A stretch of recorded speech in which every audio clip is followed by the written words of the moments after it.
So, you want to go out to a bar with your friends. A bit of dancing, perhaps karaoke, and of course, drinks. What to order? A beer, a rum and coke, a margarita? There's literally an endless combination of ingredients suited to your tastes and preferences. But what if there was a medical reason for your drink? Alcohol has been prescribed for nearly everything.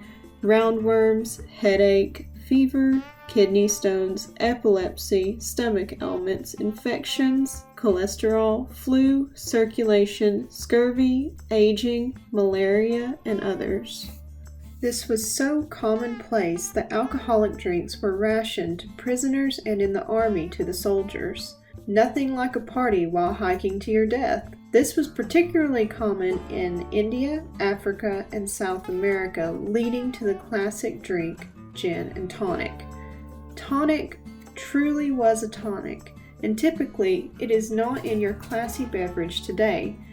When the British East India Company began exploring the world in the 18th and 19th centuries, they encountered all sorts of foreign tropical diseases and parasites.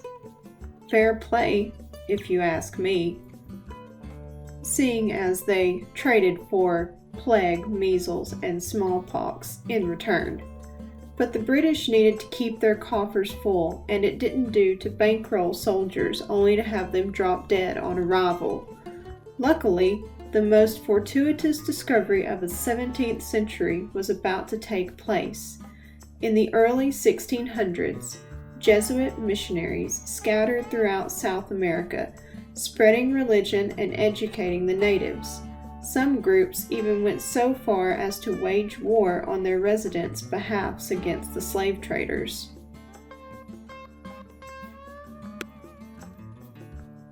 They also recorded histories, tales, and medicines of the area.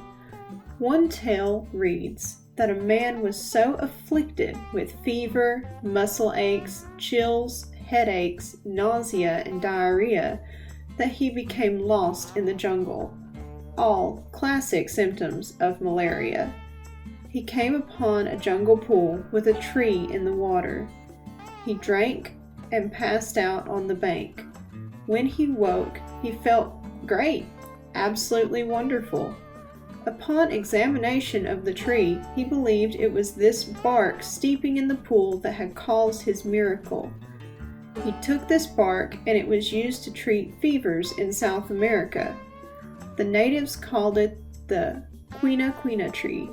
In 1638, the Countess of Chinchon, who lived in Peru with her husband, Luis de Velasco, was struck by Tertian Ague, or more commonly known as a fever that occurs every other day. She was given the bark of the quina tree and had a miraculous recovery. She took this miracle bark back to Spain on her 1639 voyage. Unfortunately, she died on the way, but this cure was passed to Carl Linnaeus, a Swedish botanist who had taken upon himself the very small task of classifying every living thing. So we can forgive him for misspelling Chinchon when naming the tree in honor of the late Countess.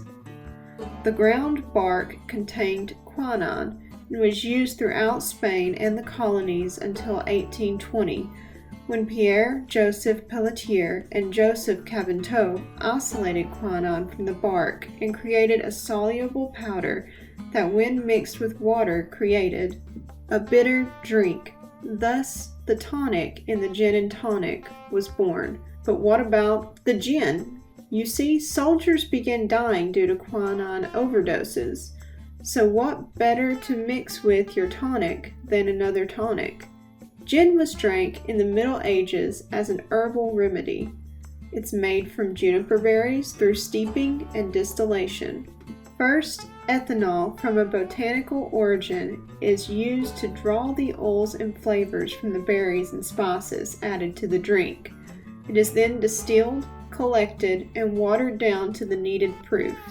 This made gin easy to ship and carry, as it could be watered down at its destination. In the 1600s, the Dutch drank gin at an alcohol content of 50%, which may be the real reason for its medicinal qualities.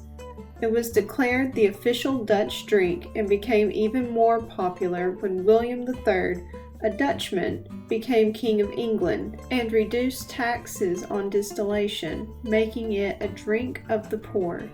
In 1736, a magistrate wrote, "It is with the deepest concern your committee observe the strong inclination of the inferior sort of people to these destructive liquors, and how, surprisingly, this infection has spread within these few years."